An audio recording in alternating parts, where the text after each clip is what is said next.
Wind sliced through the forge like a blade drawn slow across bone.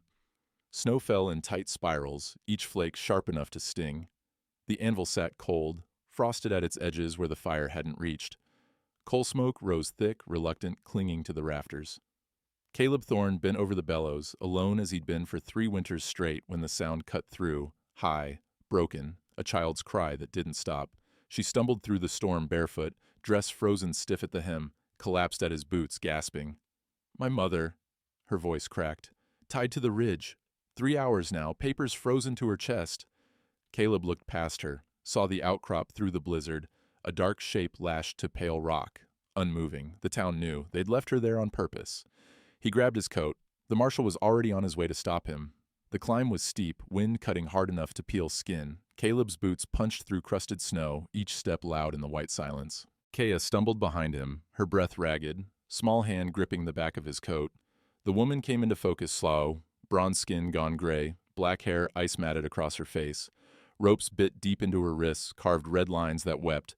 Her deerskin dress was torn at the shoulder, papers fluttered against her ribs, frozen solid, ink bleeding into fabric. Caleb pulled his forge knife free. The blade was still warm from the fire. "Don't move," he said, though she barely could. Her eyes cracked open, dark, fevered, but sharp underneath, watching him, measuring. He sawed through the rope. Fibers snapped. She slumped forward and he caught her before she hit the rock, her body light as kindling, burning hot with cold. The smell of frostbite, sweet, wrong, made his jaw tighten. Kaya pressed close, whispering in Apache, words tumbling soft and desperate. Caleb lifted the woman carefully, one arm under her knees, the other steadying her back. Turned. Marshal Gideon Moss sat on horseback 20 yards down the slope, hand resting on his holster. "You just interfered with lawful seizure, Thorne." Caleb didn't stop walking. She was dying. She was being given time to reconsider her trespass. "Call it what it is." Caleb's voice was flat, cold as the wind. "You left her to freeze till she'd sign whatever Brenneman wanted." The marshal's jaw worked. He didn't deny it. Caleb carried her past him, down the slope, Kaya clutching his coat. Behind them, something rattled, a hollow, metallic sound. Caleb glanced back. A survey stake, driven into the ground beside the rock, vibrated in the wind. His blacksmith's ear caught it. That sound was wrong, too light, too empty. He kept walking. The smithy was warmer, but not by much. Caleb laid the woman on a wool blanket near the forge, fed the coals till the fire climbed. Kaya knelt beside her mother, hands hovering, afraid to touch. Caleb pulled the frozen papers from the woman's chest. They crackled, ice shattering into fine shards. He held them near the fire to thaw, careful not to burn the ink. Boots crunched on snow outside. The door swung open. Silas Brenneman stepped in, expensive coat dusted white, leather gloves pristine. Behind him, the marshal lingered in the doorway, looking anywhere but at Caleb. Brenneman smiled. It didn't reach his eyes. "Thorne, Good Samaritan Act, I'll grant you, but the law's the law." He unfolded a second copy of the deed, smoothed it on the anvil. "This woman's claim expired under the Dawes Act. New allotment requires her signature by March 15th, 30 days. He tapped a clause with one gloved finger. She signs, she keeps the land. She refuses. He shrugged. Federal territory reverts to public auction. Caleb's eyes narrowed. "And you'll be first bidder. I'm a businessman. You're a thief with a ledger." Brenneman's smile thinned. He leaned closer, and the smell hit Caleb square. Pine tar, thick and medicinal, the kind used to seal old documents, the same scent that clung to courthouse ledgers when wax wouldn't hold. "Careful, Thorne. Your smithy's mortgaged to my bank. $400 due by spring. Be a shame if I called it early." Caleb didn't flinch. "Get out." Brenneman straightened, adjusting his coat. 30 days, miss." He glanced at the woman, dismissed her with a look. 30 days. Then the land's mine, legal and proper." He turned, boots clicking on stone. The marshal followed without a word. The door shut. Kaya whispered, "Mama." The woman's eyes opened. She looked at Caleb, held his gaze for a long moment. Her voice came rough, broken English shaped careful. "Thank you." He nodded once, said nothing, but his mind was already turning. 30 days, a deed that smelled of fraud, a survey stake that rang hollow. Something here didn't sit right. The courthouse sat at the edge of town, stone steps slick with old ice. Caleb pushed through the heavy door, the woman's deed folded in his coat pocket. Inside smelled of ink and dust and something sour, papers left too long in damp air. Marshal Moss looked up from his desk, surprise flickering across his face before settling into resignation. Thorne, need to see the survey records. 1855 treaty maps. The marshal's pen stopped. Why? Because that woman's claim predates Brenneman's by 30 years, and I want to see the original boundaries. Moss set the pen down slow. You're stepping in something that ain't your business. Already stepped, just want to see the maps. A long silence. Then Moss sighed, rose, led him down narrow stairs into the basement. Shelves lined the walls, packed with ledgers and rolled maps tied with string. The smell of mold was stronger here, mixing with old leather and rat droppings. Moss pulled 2 rolls from different shelves, spread them on a rickety table. 1855 and 1887. Caleb bent close. The maps showed the same ridge, the same valley, but the boundary line, they don't match. His finger traced the 1855 line, then the 1887. 400 yards difference, right where the spring sits. Moss leaned in, frowning. Could be surveying error, land shifts, markers get moved by weather. Not 400 yards? Caleb's voice was hard. Someone moved this line on purpose. Footsteps on the stairs. Etta Grimes appeared, shawl dusted with snow, her sharp eyes taking in the maps immediately. Thought I'd find you here, she said. She pulled a folded receipt from her apron. Nalen's father, his name was Dakota. He bought supplies from my store in 1855 for the treaty signing. She set the paper down. Man paid in silver coin. I remember because he counted it out careful, like it mattered. Caleb looked at the receipt, then at the maps. The pieces were there. Proof of presence. Proof of claim. Moss shook his head. Doesn't matter what you find, Thorne. Judge won't hear an Apache woman testify without a white witness to corroborate. That's territorial law. Caleb's hands curled into fists. So the law protects the liar. The law is what it is, Etta's voice cut sharp. Then the law's a coward. Judge Aldrich's chambers smelled of cigar smoke and old wood. He sat behind a wide desk, papers stacked neat, a man who liked order and didn't appreciate interruptions. Caleb stood with Nalen beside him, Kaya clinging to her mother's skirt. Etta and the marshal flanked them. Brenneman leaned against the far wall, watching with the patience of a man who'd already won. The judge barely glanced at the maps Caleb laid out. Your Honor, Caleb started, these survey maps show 2 different boundary lines. The 1855 treaty map puts the spring on her father's allotted land. The 1887 map moves it 400 yards west onto what Brenneman's claiming as public auction territory. Aldrich shuffled the papers, his expression bored. Land surveys are complex, Mr. Thorne. Errors happen. The 1887 survey is the current legal document. It's a forgery. Brenneman straightened. Careful, Thorne. Caleb ignored him. The ink's different, the seal's different. Someone redrew this map to steal her water rights. Aldrich set the papers down. Do you have a witness? Someone of legal standing who can testify to the original boundaries? Her father negotiated the treaty. Her father is dead, and she, Aldrich's eyes flicked to Nalen with barely concealed distaste. She has no standing in this court without corroboration from a white witness. Territorial Statute, Section 47. Nalen's hand tightened on Kaya's shoulder. Her face was stone, but her wrists, still red and raw, trembled.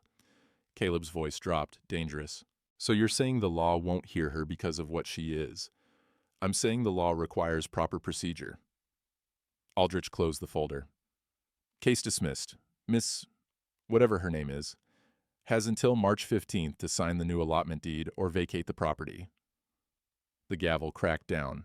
Silence. Caleb stood frozen, rage and helplessness twisting in his chest. Etta's face had gone pale. The marshal stared at the floor. Brenneman pushed off the wall, buttoning his coat. He walked past Caleb, paused, leaned close enough to whisper, Your Smithy's mortgage to my bank, Thorne. $400. Keep helping her, and I'll call it due tomorrow. You'll lose everything. The smell of pine tar was thick on his breath. Brenneman smiled, tipped his hat to the judge, and walked out. Nalen's voice, quiet and broken. I am sorry. I bring you trouble. Caleb looked at her, at Kaya, small and scared, at the closed door where Justice had just walked away. No, he said. Trouble was already here. We just pulled the cover off it. But outside, snow was falling again, and 30 days felt like nothing at all.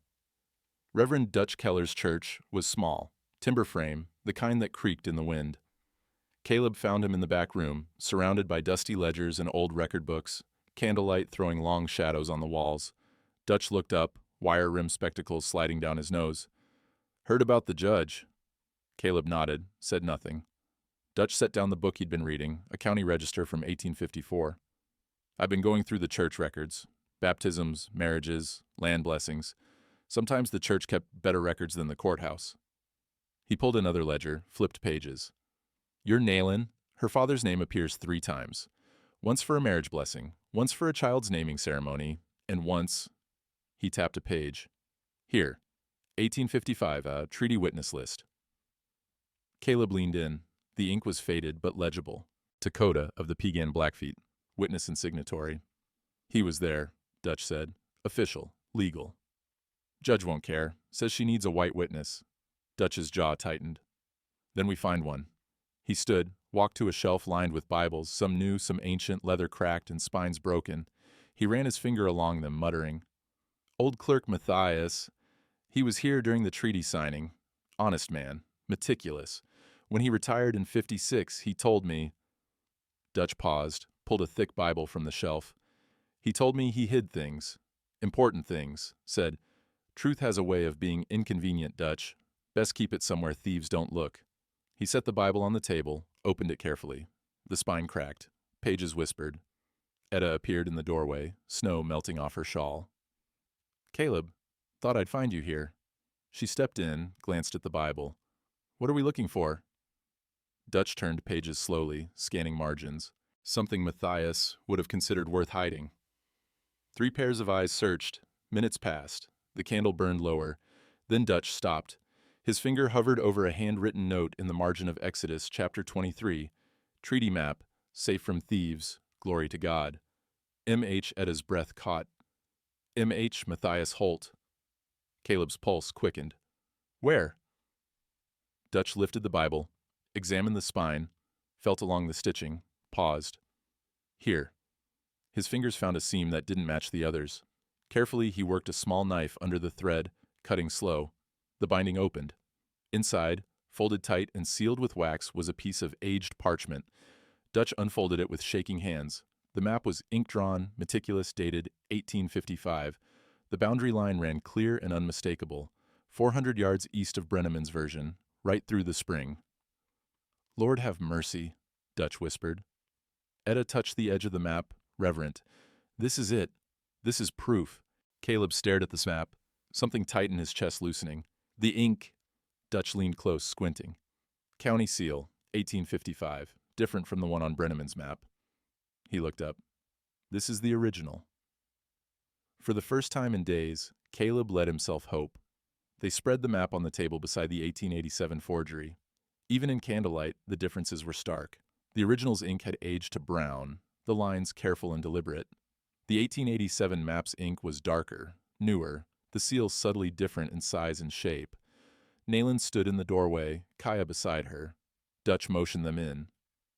"This," he said, pointing to the original, "is your father's treaty map, the real boundary." Nayland stepped closer, her eyes tracing the lines. Her hand lifted, fingers hovering over her father's name, written in the corner in faded script, "Dakota, witness." She said nothing, but her breath shook. Kaya whispered, "Grandfather." Etta smiled, fierce. "We take this to the judge. He can't ignore it." Caleb's mind was already moving. "We need to protect it. If Brenneman finds out we have this—" A shadow crossed the window. They all froze.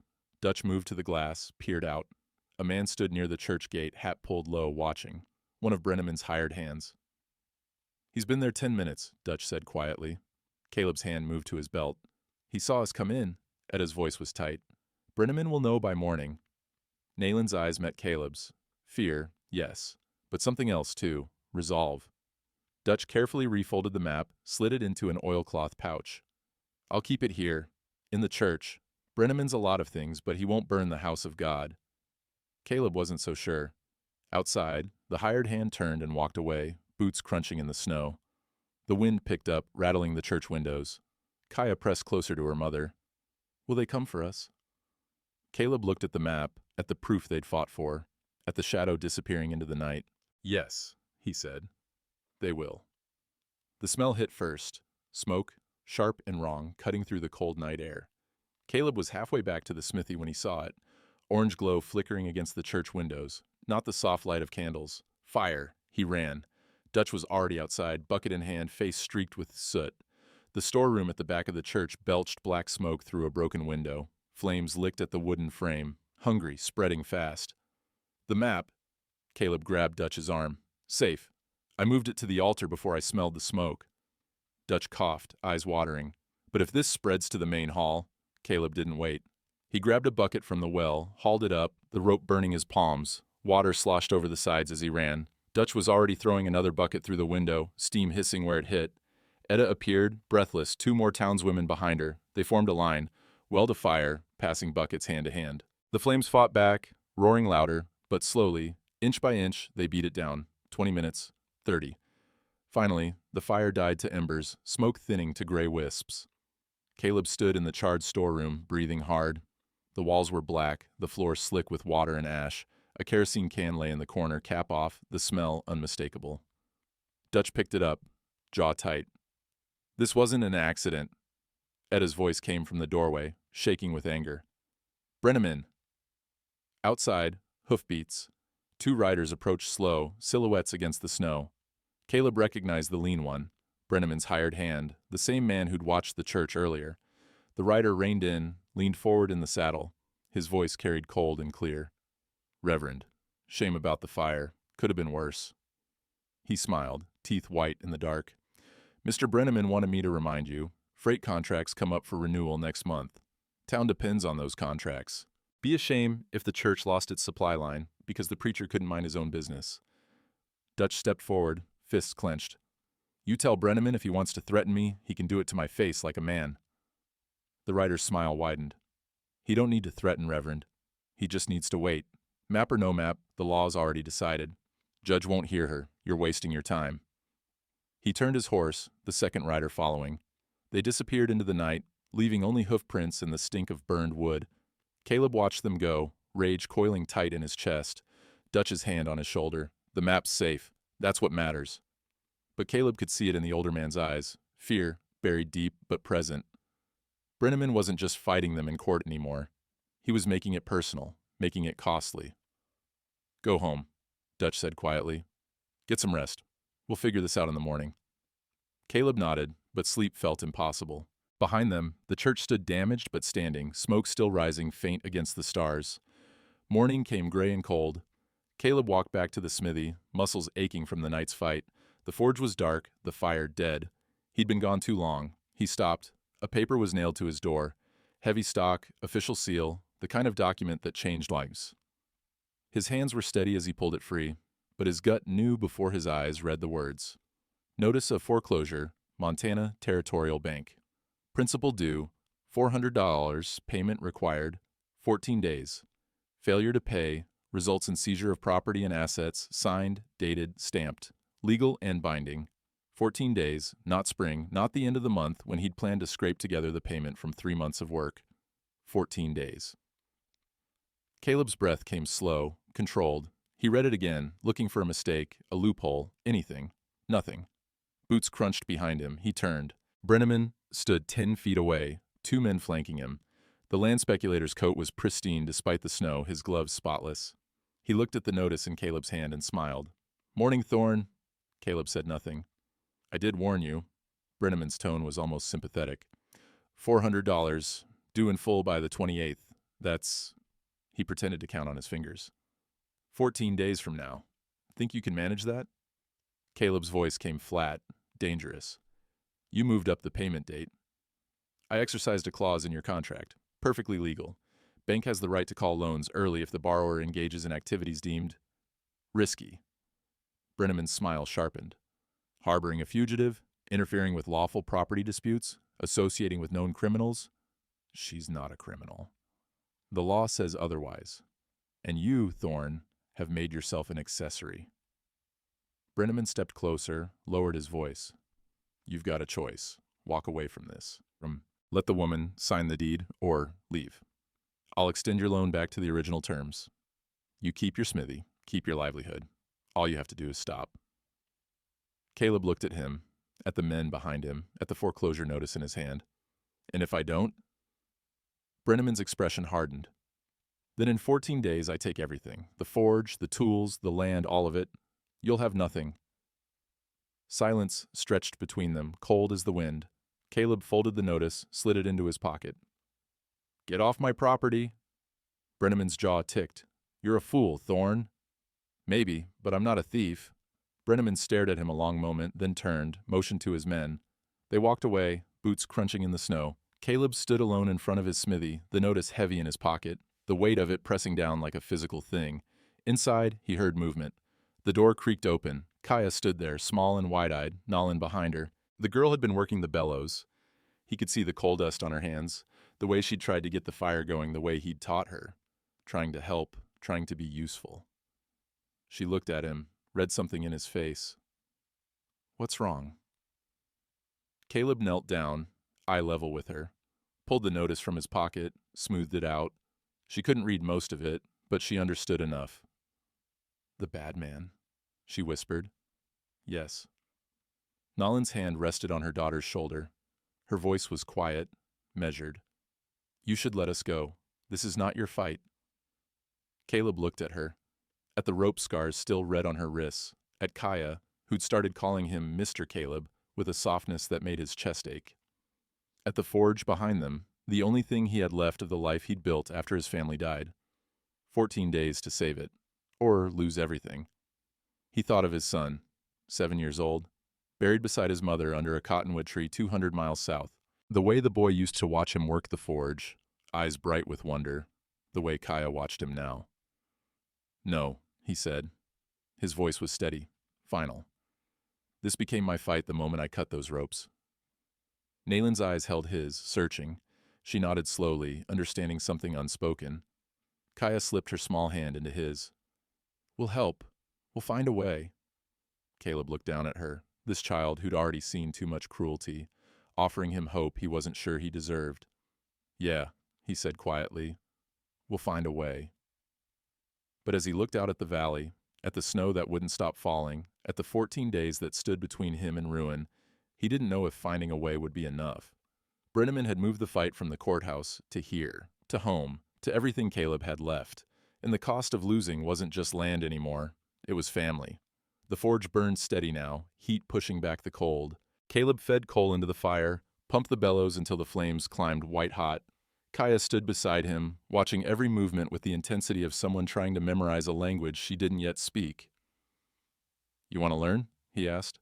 She nodded, solemn. He handed her a pair of tongs, guided her hands to grip them properly.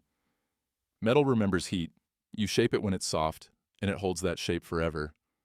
Can't undo a bad mark once it's burned in. He pulled an iron rod from the fire, glowing orange at the tip, set it on the anvil, showed her how to hold the hammer, how to strike clean and true. Her first swing was tentative. The metal barely moved. Harder, he said, like you mean it. She swung again. The clang rang out sharp and a small dent appeared in the iron. Her face lit up. They worked together, Caleb guiding her through the rhythm. Heat, strike, reheat, strike. Nalen watched from the doorway, arms crossed against the cold, a faint smile touching her lips. After a while, Caleb pulled a scrap of wood from the pile, set it on the workbench, heated a small branding iron, just a simple mark, a circle with a cross. Watch, he said. He pressed the iron to the wood. Smoke rose. The wood hissed. When he pulled the iron away, the mark was burned deep, black and permanent. Kaya leaned close, studying it. It won't come off? Never. Rain, snow, wind, doesn't matter. Iron leaves marks nothing can erase. He looked at her. Remember that. She touched the branded wood carefully, running her finger over the charred lines. Then she looked up at him, her young face serious beyond her years. Could you brand the truth? She asked. So everyone has to see it? So they can't say it isn't real? Caleb froze, the iron still in his hand. The question hung in the air, simple and devastating. He looked at the branding iron, at the wood, at the map hidden in the church. Paper that could burn, ink that could fade. But iron didn't lie. Yeah, he said slowly, the idea forming even as he spoke. Maybe I could. That night, Caleb spread the 1855 treaty map on the smithy table. Dutch and Etta stood on either side, lamplight throwing shadows across the aged parchment. Nalin sat near the forge, Kaya curled against her side, half asleep. Caleb's finger traced the boundary line. The original marker should be here, 400 yards east of where Brenneman's claiming. He tapped the spot, right at the spring. Dutch leaned closer. You think the marker's still there? Survey markers are iron, driven deep, they don't move. Caleb's jaw tightened. If I can find it, prove it's marked 1855, that's physical evidence, not just paper. Etta frowned. Brenneman's claimed that whole area. If you're caught digging on what he says is his land, he'll have me shot for trespassing. Caleb nodded. I know. So what's the plan? Dutch asked. Caleb looked at the map again. The spring sat in a shallow ravine, sheltered by rocks and scrub pine. Good cover, hard to see from the main trail. I go at dawn, before his men start their rounds. Find the marker, document it, get out. And if you find it? Etta's voice was careful. Judge still won't hear Nalen's testimony. Then we don't take it to the judge. Caleb met her eyes. We take it to the town. Silence. Dutch straightened slowly. A public trial. Not in the courthouse. On the courthouse steps, where everyone can see. Caleb's voice was steady, the plan solidifying. Brenneman's got the law in his pocket, but he doesn't have the people, not all of them. Etta's eyes sharpened. The women would come. Half the town owes me favors, and they've seen what Brenneman's doing. They just need someone to stand first. Dutch nodded slowly. And the church can call assembly. If I ring the bells, they'll come. Nillen spoke from the shadows, her voice quiet but clear. This will cost you. All of you. Caleb looked at her. Already has. More, she said. He will not stop. Neither will I. She held his gaze. Something passing between them. Understanding, respect, a shared weight. Kaya stirred, mumbled in her sleep. Nolan's hand smoothed her daughter's hair, and for a moment the firelight softened everything. Etta broke the silence. If you're going to that spring, you'll need a witness. Someone to verify what you find. Dutch straightened. I'll go. Caleb shook his head. Too dangerous. If something happens to you, the church will be fine. But this woman won't be if we don't get that marker. Dutch's voice was firm. I'm coming. Caleb studied him, then nodded once. Etta moved toward the door, paused. Brenneman's men patrol at sunrise. You've got maybe an hour window. We'll make it work. She looked back at him, worry etched in the lines of her face. Caleb, if you're caught digging on his land, he won't just foreclose. He'll have you arrested, or worse. Caleb's hand rested on the anvil, fingers tracing the worn surface. Then we don't get caught. The lamp flickered. Outside, wind rattled the shutters. 14 days left, and now, a plan that might get them killed. But it was the only plan they had.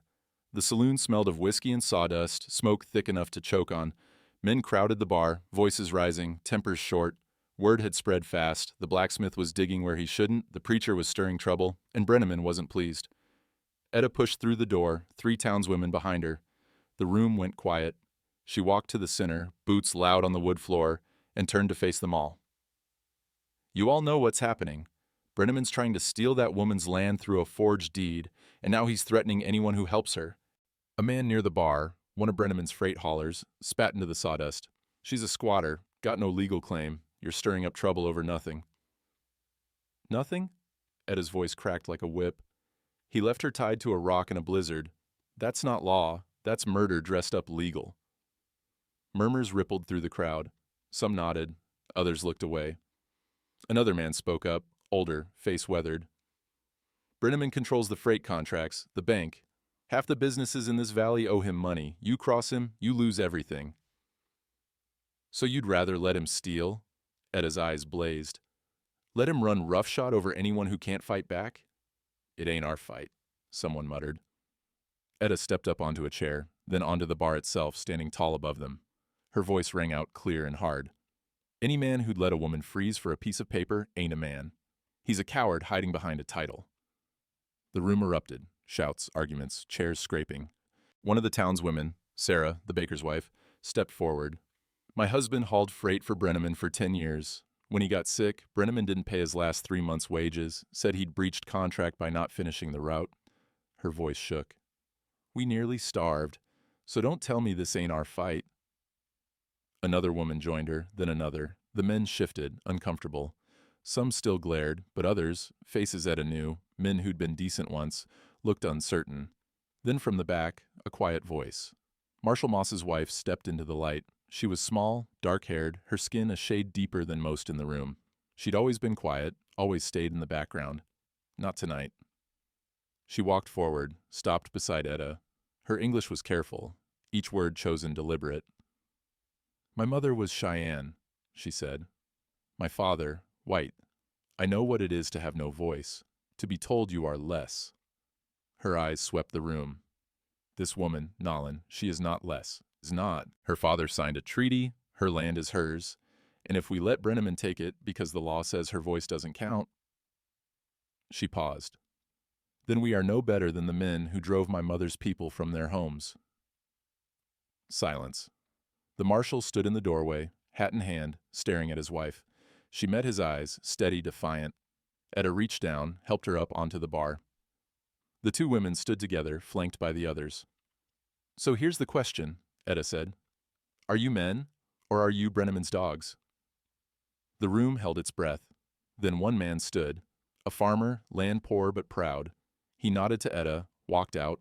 Another followed. Then another, not all of them, but enough. The freight hauler spat again, glared at Etta. You just made an enemy, Grimes. I've had worse. He stormed out, slamming the door. The women climbed down from the bar, and Etta caught the marshal's wife's hand. Thank you. The younger woman's eyes glistened. Someone had to say it. Outside, the night was cold, but something had shifted. Not victory, not yet. But the town wasn't silent anymore. Dawn came gray and freezing. Caleb and Dutch rode out before first light, horses' breath pluming white. The spring sat 2 miles north, hidden in a fold of land where snow still clung thick. They dismounted at the ravine's edge, tied the horses to a scrub pine. Caleb pulled a shovel from his saddle. Dutch carried a lantern, though the sun was rising pale behind them. The ground was frozen solid. Caleb swung the shovel, the blade ringing off hard earth. Again. Sparks flew where metal struck rock. Dutch knelt, brushing snow away with his hands, searching for any sign of the marker. Should be here, Caleb muttered, swinging again. Sweat beaded on his forehead despite the cold. Minutes passed. 10, 15. Then the shovel hit something that didn't give. Caleb dropped to his knees, digging with his hands now, fingers numb.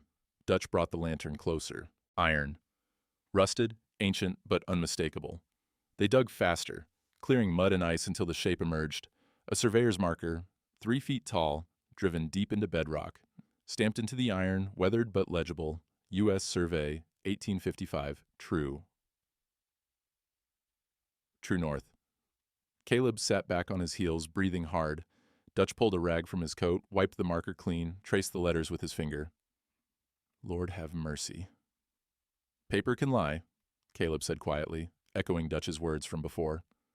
Iron doesn't. Dutch grinned. No, it doesn't. They were marking the position, Caleb sketching a map in his notebook, when they heard it. Hoofbeats. Both men froze. Caleb grabbed the shovel, Dutch the lantern. They crouched low behind the rocks. 2 riders appeared on the ridge above, Brenneman's men, making their morning patrol. One pointed. Fresh tracks. The other urged his horse forward, eyes scanning the ravine. Caleb's hand moved to his belt. Dutch gripped his arm, shook his head. Wait. The riders circled closer. 30 yards, 20. Then one of them laughed. Probably just deer. Come on. Brenneman wants us back before noon. They turned, rode off toward the valley. Caleb and Dutch didn't move for a full minute, listening to the hoofbeats fade. Finally, Dutch let out a shaky breath. That was close. Caleb looked at the marker, at the proof they'd risked everything to find.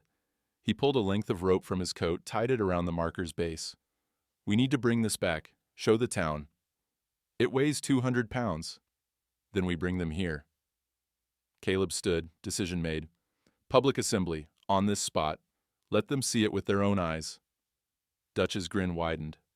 You're going to make Brenneman come to the evidence. He wants a fight. We'll give him one. On ground that tells the truth. They covered the marker loosely with brush, enough to hide it from casual eyes, but easy to uncover. Mounted their horses. Rode back toward town, the marker's location burned into memory. Behind them, the spring trickled cold and clear, running over iron that had stood for 32 years. Iron that wasn't going anywhere. Caleb was shoeing a horse when he heard Kaya scream. He dropped the hammer, ran outside. The yard was empty. No girl, no Nolan, just fresh boot prints in the slush, leading toward the road. His chest tightened. He followed them, running now, breath ragged. Found her 50 yards out. Brenneman had her by the arm, his grip firm, but not quite rough enough to leave marks. Kaya twisted, trying to pull free, her face pale with fear. Two of his men stood nearby, hands resting on their gun belts. "Let her go." Caleb's voice was low, dangerous. Brenneman smiled, but his eyes stayed cold. "Just having a conversation, Thorne. About consequences." Caleb stepped closer. "I said let her go." Brenneman released her. Kaya stumbled back, ran to Caleb, grabbed his coat with both hands. He kept his eyes on Brenneman, one arm wrapping around the girl's shoulders. "You've got 12 days left on your mortgage," Brenneman said conversationally, as if they were discussing the weather. 12 days, and you still think you can win this. That's admirable. Stupid, but admirable. "We found the marker." Caleb's voice was flat. "The real one, from 1855. Something flickered in Brenneman's expression, surprise, quickly buried. "Did you now?" "Iron doesn't lie." "No, but it also doesn't change the law." Brenneman adjusted his gloves, casual. "Judge already ruled. The woman has no standing. Your little treasure hunt doesn't change that." "We'll see." Brenneman's smile vanished. He stepped closer, lowering his voice so only Caleb could hear. "You keep this up, Thorne. And it won't just be your smithy you lose. The girl here, what happens to her when you're broke? When her mother's forced off the land with nowhere to go?" He paused. Winter's not kind to homeless Indians, especially ones with children. Caleb's hand curled into a fist.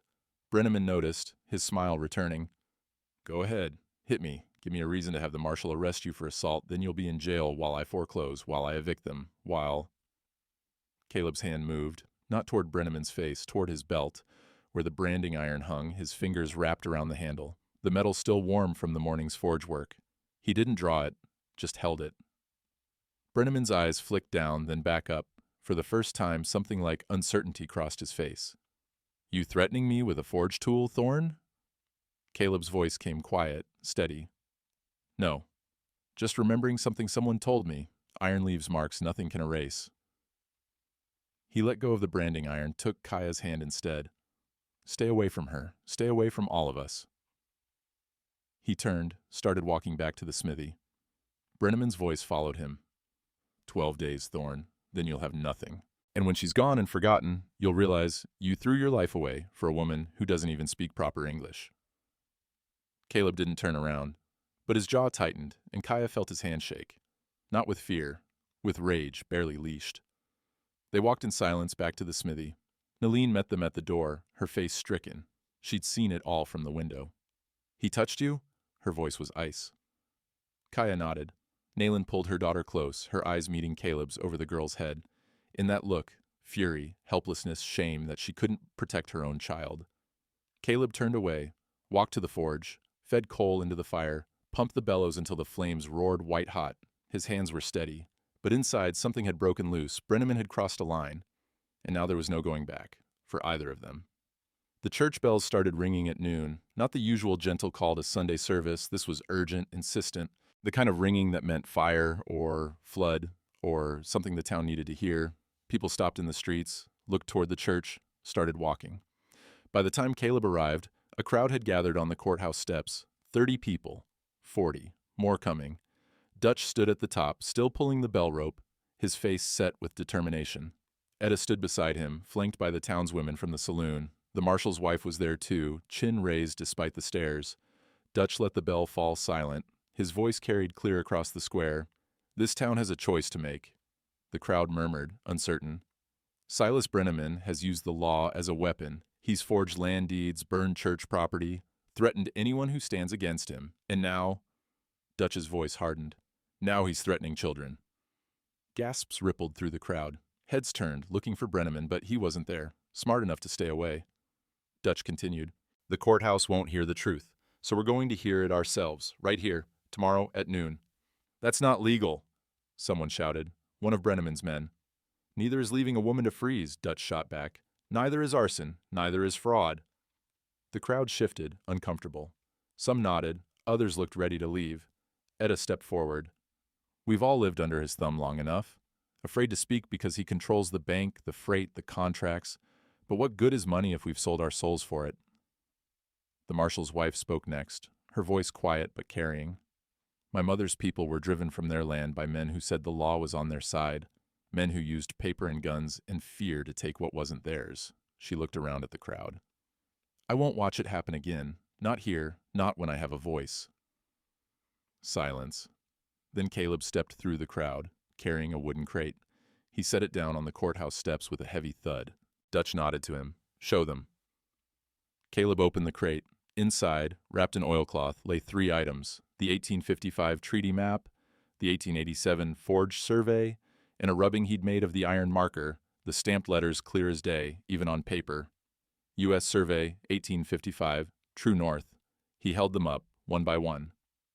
This way, he said, holding the treaty map, is the original boundary, signed by Nayland's father in 1855, witnessed by your former clerk, Matthias Holt, hidden in the church Bible to keep it safe from men like Brenneman. He set it down, picked up the 1887 map. This is the forgery, different ink, different seal, boundary moved 400 yards to steal the spring. He set it down, held up the rubbing. And this is the iron marker, still standing where it was driven 32 years ago, proof that can't be burned or hidden or argued away. The crowd pressed closer, staring at the evidence. A woman near the front, the baker's wife, spoke up. How do we know the marker's real? Could be you put it there yourself. Caleb met her eyes. Then come see it, all of you. Tomorrow. We'll take you to the spring, show you where it stands, let you read it yourselves. Dutch stepped forward. This is a trial, not in a courthouse where judges can be bought, but here, in the open, where we can all see the truth and decide what's right. And if we decide against her, someone called. Then we decide, Dutch said simply. But we decide together, as a town, not as Brenneman's puppets. The marshal appeared at the edge of the crowd, his wife still standing on the steps.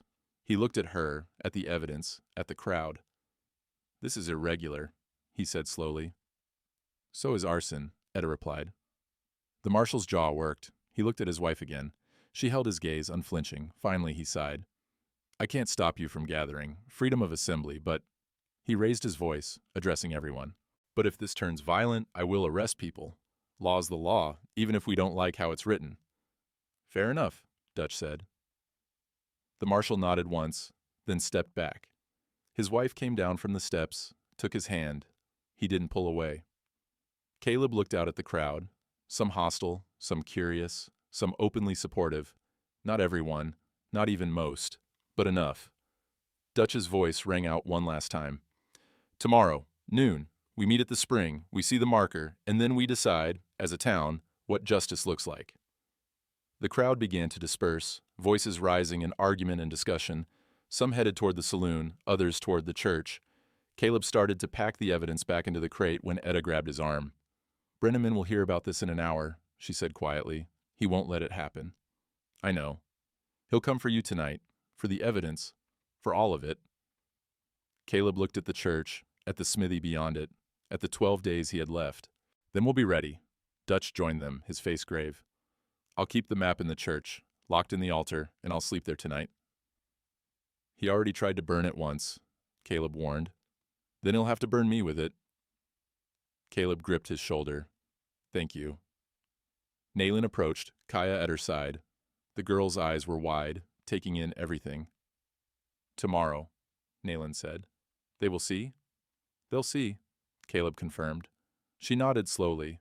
Then, surprising him, she reached out and touched his hand. Just briefly, a gesture of gratitude, of trust. You did not have to do this, she said quietly. Yes, he said. I did. Kaya looked up at him. Will they believe us? Caleb knelt down, met her eyes. Some will, some won't, but we'll have told the truth, and sometimes that's all you can do. She thought about that, then nodded. Okay. The sky was darkening, clouds rolling in from the north, the smell of snow on the wind. Caleb looked at the courthouse steps, at the space where tomorrow they'd make their stand. Not in a courtroom, not according to rules designed to silence people like Nolan, but in the open, where truth could be seen and touched and proven, Where iron didn't lie, he just had to make it through the night first. The courthouse steps filled with people by 11:30. More than Caleb had expected. Farmers stood shoulder to shoulder with shopkeepers, women clustered near the front, Etta at their center, children perched on their father's shoulders, craning to see. Brenneman arrived at 1:45, flanked by his lawyer and 4 hired men. His face was stone, but his eyes scanned the crowd, calculating. The marshal stood off to one side, hand near his gun, but not on it. His wife beside him, solid and unmoved. Caleb set up the portable forge at the base of the steps, a small iron brazier he'd hauled from the smithy. He fed it coal, worked the hand bellows until flames climbed. The heat pushed back against the cold March air. Kaya helped, pumping the bellows when his arms tired, her face serious with purpose. Nilin stood near the steps, wrapped in a borrowed shawl, her scarred wrists visible for anyone who cared to look. Dutch emerged from the church carrying the evidence. The treaty map, the forged survey, the rubbing of the iron marker. He laid them on a makeshift table someone had dragged out. The crowd pressed closer. At noon exactly, Dutch raised his hands. The murmuring quieted. "We're here because the courthouse wouldn't hear the truth, so we'll hear it ourselves." His voice carried across the square. "This isn't about feelings, it's about evidence. Facts, things that can be proven." Brenneman's lawyer stepped forward, a thin man with wire spectacles.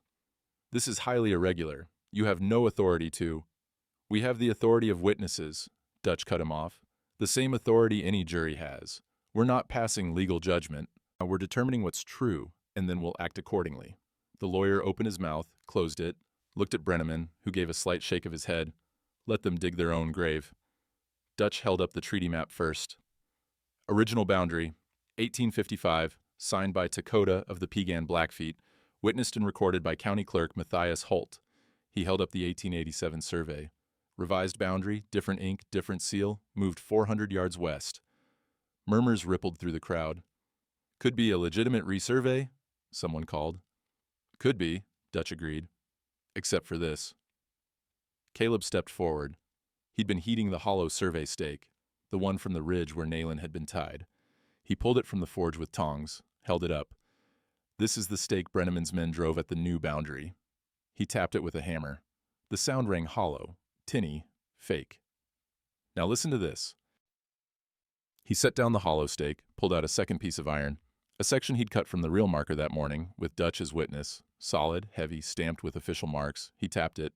The sound was deep, resonant, real. "One's a fraud," Caleb said, "driven shallow to mark a lie. The other's iron that stood for 32 years. The crowd leaned in, staring. Brenneman's face had gone pale.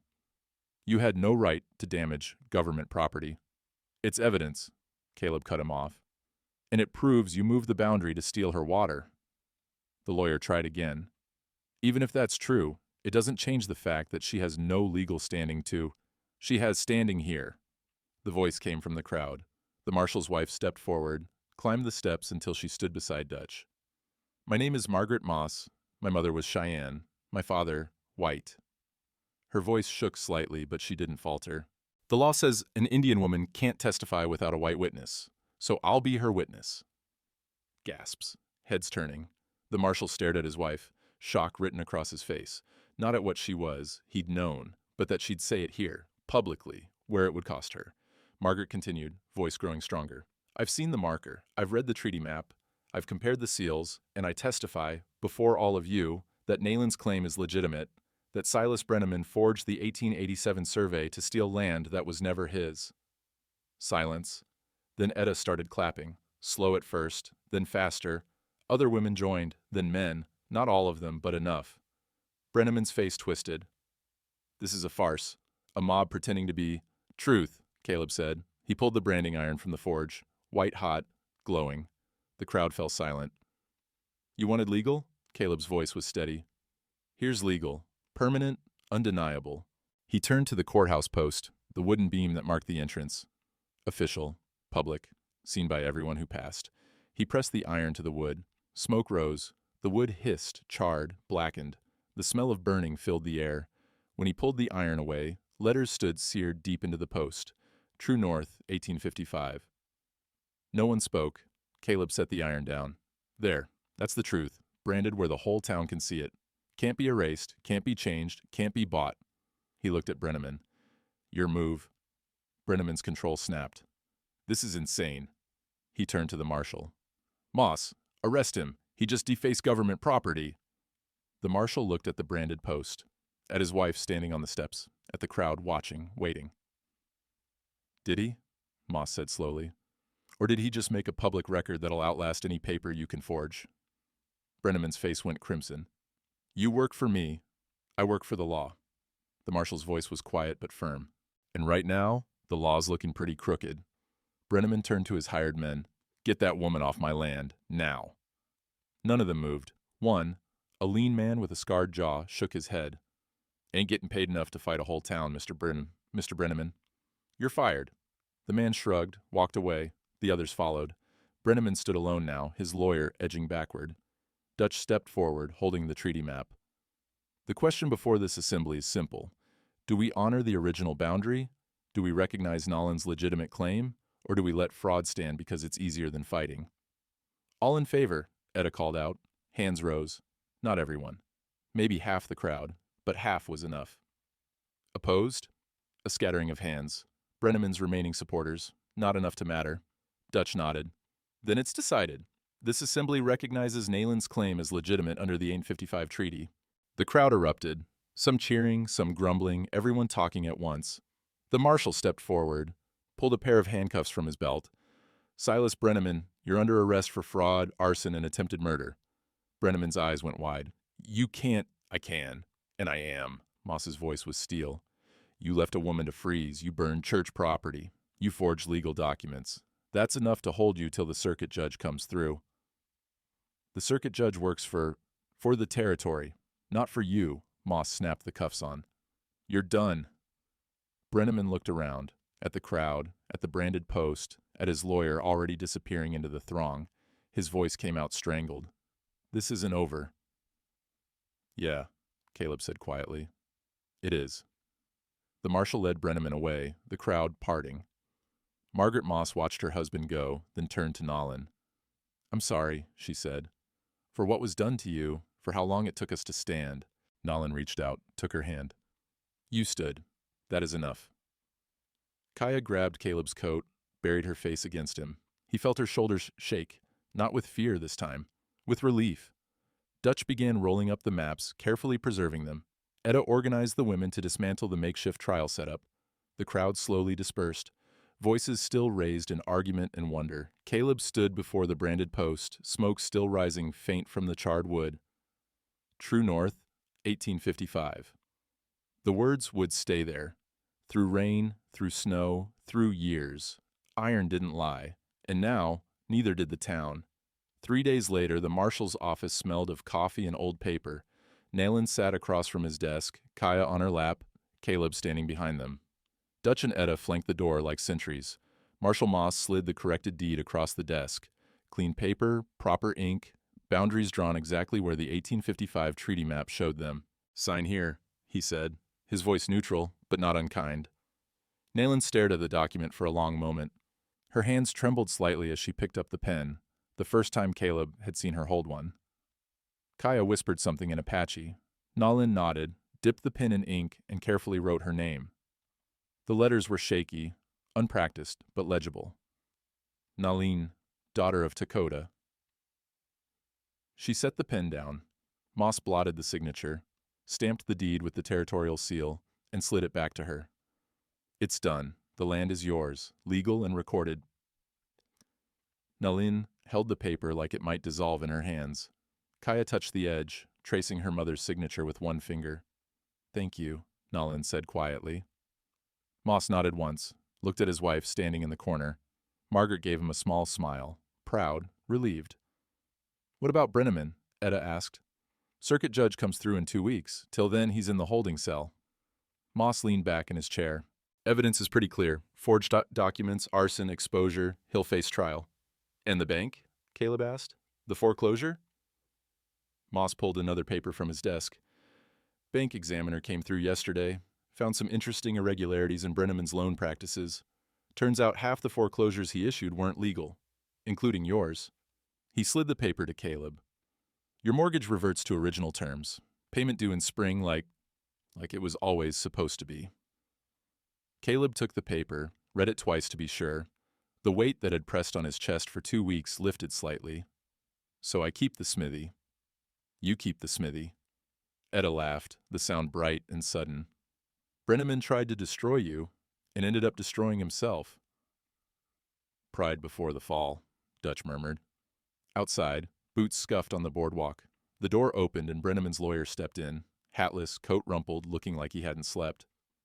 Marshal, I need to speak with my client. Moss gestured toward the back. Cell's open. The lawyer hesitated, glanced at Nolan, then away quickly. Shame written across his face. He disappeared into the back room. Moments later, raised voices, Brenneman's, sharp and desperate, the lawyer's, tired and final. Then silence. The lawyer emerged, shaking his head. He wants to make a statement. Moss frowned. What kind of statement? A confession. Everyone stared. The lawyer sighed. He knows he's finished. Wants to, I don't know, get ahead of it. Control the narrative. He looked at Nolan. He wants to apologize. To her, publicly. Nolan's face went carefully blank. Kaya pressed closer against her mother. She doesn't owe him an audience, Caleb said, voice hard. No, Nayland said quietly. I will hear him. Caleb looked at her, surprised. He took much from me, she continued. But he will not take my choice. I will hear what he says. Moss stood. I'll bring him out, but he stays in cuffs. He disappeared into the back. Returned with Brenneman, hands shackled, coat gone, looking smaller somehow, diminished. Brenneman stood in the center of the room, not meeting anyone's eyes. Finally, he looked at Nayland. His voice cracked. He cleared his throat, tried again. I was wrong. What I did to you, all of it. Wrong. Silence. I told myself it was business. That the land was just land. That you were just... He stopped himself. But you're not. You're a person. A mother. And His hands clenched in the cuffs. I nearly killed you. For money. For power. For greed. Dutch finished quietly. Brenneman nodded, something breaking in his face. Yes, for greed. Nayland studied him for a long moment. Then she stood, Kaya clinging to her skirt. She walked forward until she stood directly in front of him. You left me to freeze, she said, her English careful and clear. You tried to take my land, my daughter's future. You burned the church. You threatened this man, she gestured to Caleb, who showed me kindness when no one else would. Brenneman's head bowed. But you did not break me. Nolan's voice was steady. You did not take my dignity, and you will not take my mercy. She turned to the marshal. He confessed. He will face justice. That is enough for me. Moss nodded, led Brenneman back to the cell. The door closed. Etta let out a breath she'd been holding. That took strength. Nolan shook her head. Not strength. Choice. I choose not to carry hate. Kaya looked up at her mother, something like awe in her young face. Caleb thought of the branding iron, of permanent marks, of the choice between revenge and mercy. Nalin had chosen, and somehow that felt like the truest victory. Spring came sown but sure. Snow melted into mud, mud dried into earth. Green pushed through brown, tentative at first, then bold. Caleb worked the forge with the door open, letting warm air flow through. Kaya sat nearby, practicing letters on a slate. Nalin mended a shirt, her scarred wrists moving with steady purpose. The smithy felt different now, not lonely, full. Mr. Caleb? Kaya looked up from her slate. Can we make the sign today? He smiled. Yeah, we can make it today.